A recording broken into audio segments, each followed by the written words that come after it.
Good old-fashioned gully washer up in Boulder this afternoon. We've seen quite a few of these quick storms in the metro area, bringing lightning, heavy wind, some rain, sometimes making that drive home a little difficult.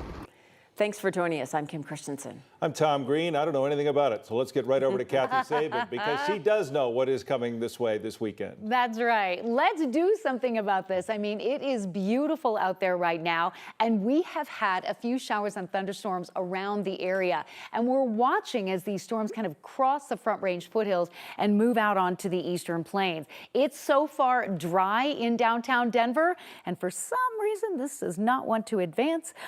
So we are tracking a couple of stronger storms in southeastern Colorado, but the thunderstorm threat in Denver appears to be pretty low. So I'm going to restart this radar system and be back with that full forecast coming up in just a bit.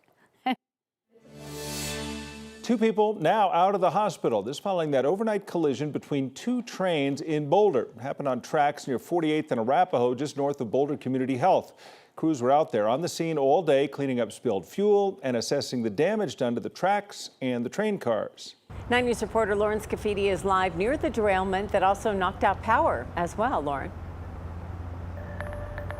Yeah, from where we're standing, we can't see much. We could see one train car, a bulldozer, and a crane, and some workers at work. But yeah, Excel was here for most of the day today. They said that there was no damage to their electrical system, but a power outage did affect about 60 customers. I just checked that outage map. Looks like it should be back on around 5:15 today for anyone still affected.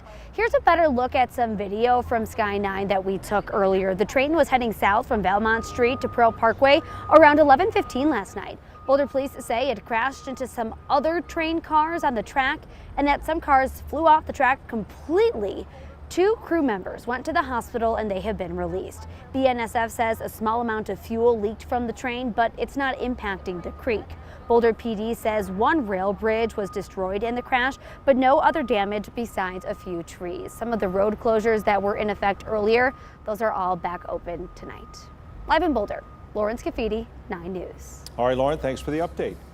Now in Golden, police say the driver of a stolen Ford F-250 hit one of their officers in a Home Depot parking lot this morning near 6th and Colfax. Golden officers and Jeffco deputies were trying to arrest the driver. He rammed several police vehicles before taking off towards Denver. Now, we do know the injured officer is okay, but the driver got away and police are still looking for that person tonight. A 16-year-old will be charged as an adult in connection to a shooting near Union Station last week. 3 people were hurt, all expected to survive. Cyrus Haggard now faces attempted murder charges and is due in court next week. 3 people in their 80s managed to get out of a home in Deer Trail after it caught fire early this morning. Thankfully, no one was hurt. The home, though, is a total loss. Investigators are looking into what started that fire. Last year, Steve on Your Side first introduced us to MV Realty, a real estate company with a homeowners benefit program. The idea is they offer you some money up front. Then they get exclusive rights to be your listing agent if and when you decide to sell your home. The arrangement itself raised some eyebrows, and now the Division of Real Estate has finally taken action against MV Realty. Jeremy Hahola is joining us with more details. Yeah, that's right. Since our first investigation aired, we continue to hear from homeowners wondering if they're still stuck in these long-term sting contracts. And what we found may give some people hope they might be off the hook. In the real estate world, nothing like this exists outside of it. I've never heard it. Stephen Pilkington first came across MV Realty when he stepped in to sell a house in Parker. They were not able to sell it. They were not able to get an offer. They weren't able to get even many showings on the property. Pilkington's team did manage to broker a deal. Then they came across this homeowners benefits agreement filed by MV Realty, a contract guaranteeing MV Realty a commission whether they sell the property or not. My first reaction was like, this can't be legal. This doesn't seem like it's legal. Last year, lawmakers made it illegal to create contracts like these. What is going on with this? However, Steve on Your Side found more than 900 people in Colorado had already signed these agreements between 2021 and 2023. 900? Wow. Homeowners like Laura Walsh, who already sold their homes and paid MV Realty thousands of dollars. I mean, they literally did nothing for that money. While many others are still tied to them. I was duped. It doesn't feel good. I feel like I got taken advantage of, and I'm not alone in that. Dora first received multiple complaints in 2022 that MV Realty was engaging in dishonest dealing, violating rules and regulation, conflict of interest, and prohibited compensation.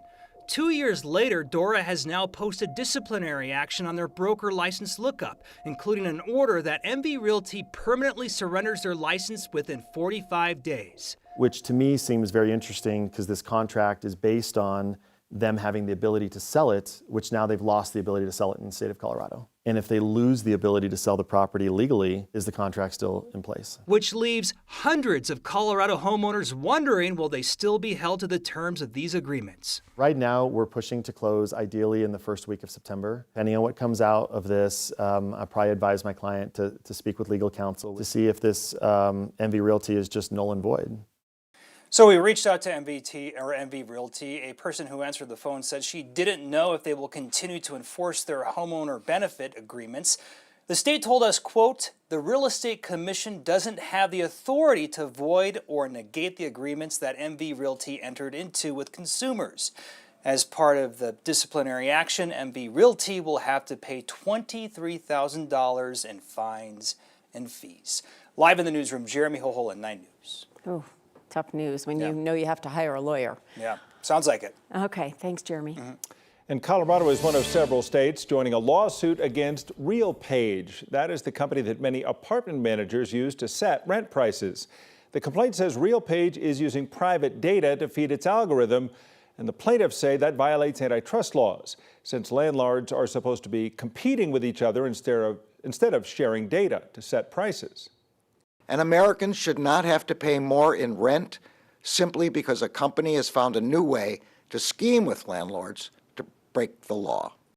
RealPage says it will be fighting the allegations. A company statement says it, quote, uses data responsibly.